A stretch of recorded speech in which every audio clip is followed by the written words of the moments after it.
Today we have the in-depth review of the Pixel 6 and the Pixel 6 Pro, and that's coming up right after this.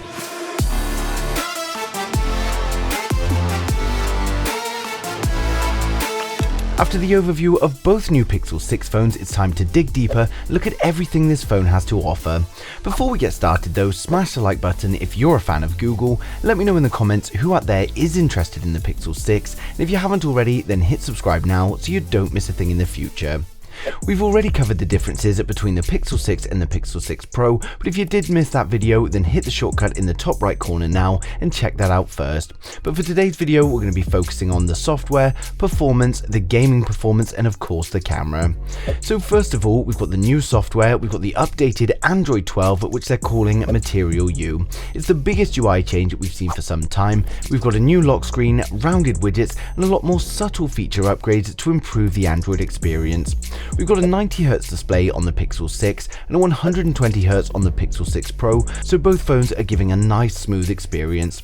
It comes turned on by default, but for those who do want to go back to 60Hz, you can also turn that off in settings, but the battery has easily lasted me the day for both of these phones, so I would recommend keeping smooth display on. When you select your wallpaper and lock screen, Material U now adapts to your background. You'll find the colours used in your background are now used all over the interface. It's the colours from your background as well as the complementary colours. The white backgrounds tend to have a coloured tint matching your background, and in apps and settings it goes even further. If I open up the calculator, you can see these dynamic colour changes. Some calculator buttons are different colours, and if we go back and change the wallpaper, then open up the calculator again, you'll see new colours based on my new background, and this is also the same across other apps like Photos and Camera. The search function is laid out much better than before, and you can search through apps, people, app shortcuts and actions, settings, assistant actions and tips. For the first time on a Pixel, we've also got an in-display fingerprint scanner, and this is on the Pixel 6 as well as the Pixel 6 Pro. The scanner is great and it works well, but it does have a slight delay to unlock. It probably takes just over a second to unlock, so it's not the fastest unlock, but it does work accurately. Now unfortunately, when the display is fully turned off, pressing over the fingerprint area does not unlock the phone, and you have to press the power button first and then use the fingerprint. It does however have raise to wake, so if it's on a table or you've just pulled it out your pocket, the screen is going to automatically turn on and then you just unlock with your finger. The speech to text has also been improved further. This is a test to check that the speech to text works well on the Google Pixel 6. So great for those of you that use dictation and voice to text. And we've also got live translate, which translates any message, and if you're watching foreign media, you can enable subtitles in your own language. This seems to work well, and it's not only for videos and media, but it's also in games and pretty much anything where voice is coming through your phone. There's also an interpreter mode should you be in a situation where you need to talk to someone that can't speak your language. It's going to listen to both languages and translate them both. How are you? 你好吗? 你好吗? How are you? We've got improvements to At a Glance, where it shows you upcoming useful information on your home screen. So this is going to be weather, alerts, travel, appointments and commute time to home. I find this very useful, as when I forget about an appointment, it's there on my home screen so I don't miss it, and if you're out and about, it pre-warns you if there's going to be traffic on your way home. Now one thing I've noticed with both Pixel 6 phones is that because of the very glossy backs, if I put them on any surface with a slight slope or even on the arm of a sofa, they slide off and fall on the floor. Now it's not really an issue, and of course for those of you that are using protective cases it's not going to matter, but I found a few times that when I'm not paying attention I hear my Pixel hit the floor. Now on the plus side to this, despite me having it fall quite a few times now, there's not a single mark on either Pixel. On the performance side of things, both phones use Google's new Tensor chipset, and the main differences between the 6 and the 6 Pro is that the Pixel 6 has 8GB of RAM and the Pixel 6 Pro has 12.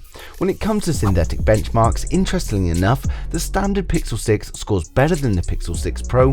Now the Pixel 6 has a single core score of 1047 and a multi-core score of 2949. If we compare this to the Pixel 6 Pro, it gets 1020 single core and 2730 multi.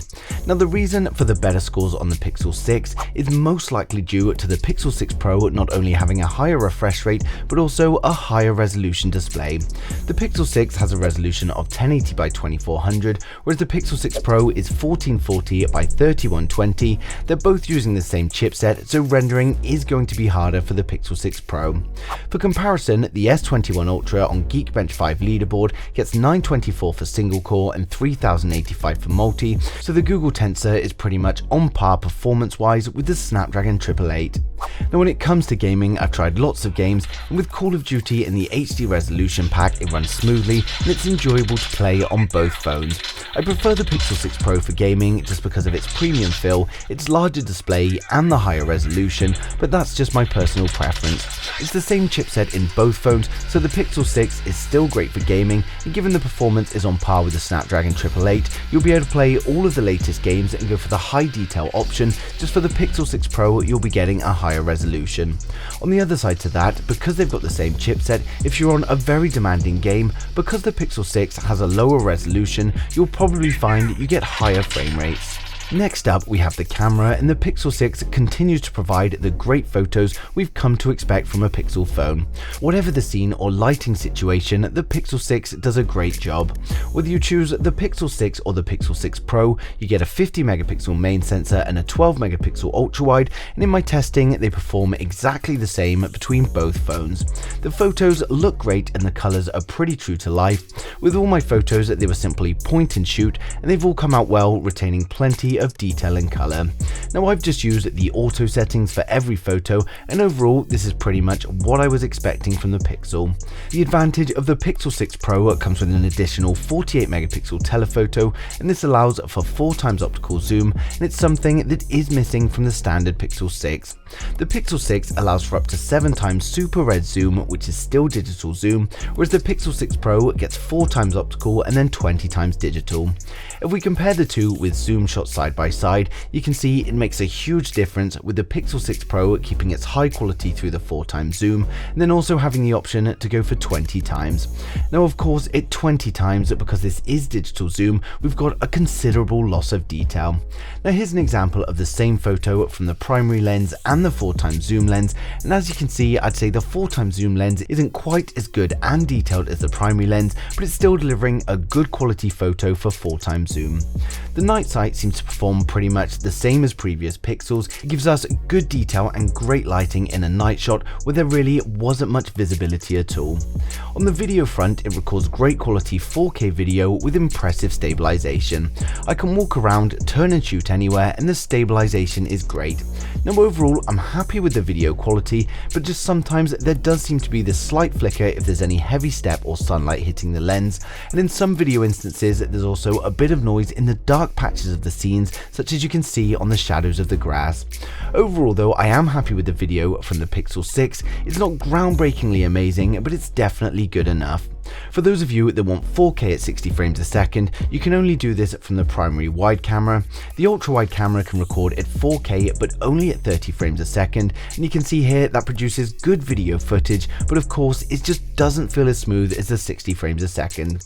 We can also shoot 60 frames a second at 1080p from the ultra wide though, and as you can see here it's nice and smooth again, just much less detail given the resolution drop to 1080p. The telephoto is also restricted to 1080p at 60 frames a second or 4K at 30, but you can see here at 4K 30 it produces a pretty good video, and even while walking the stabilization is good. You can see some flicker while stepping, but of course this is 4x zoom, you should really be stood still when filming in zoom. When it comes to the selfie cameras, the video on the Pixel 6 Pro is considerably better than the Pixel 6, as it does have a better camera. The Pixel 6 Pro has an 11.1 megapixel selfie camera, and the Pixel 6 only has an 8 megapixel camera, and then on top of this, the Pixel 6 Pro has a wider field of view. So this is a video from the Pixel 6 Pro on the selfie camera. This is at 1x zoom, but it does also let you go 1.4. You can see it's a sunny day, so lots of light, cold, some shadows there, but all in all it looks like a pretty good picture. The Pixel 6 Pro is also recording at 4K 30 frames a second, whereas the Pixel 6 is restricted to 1080p at 30, so there is a big difference here.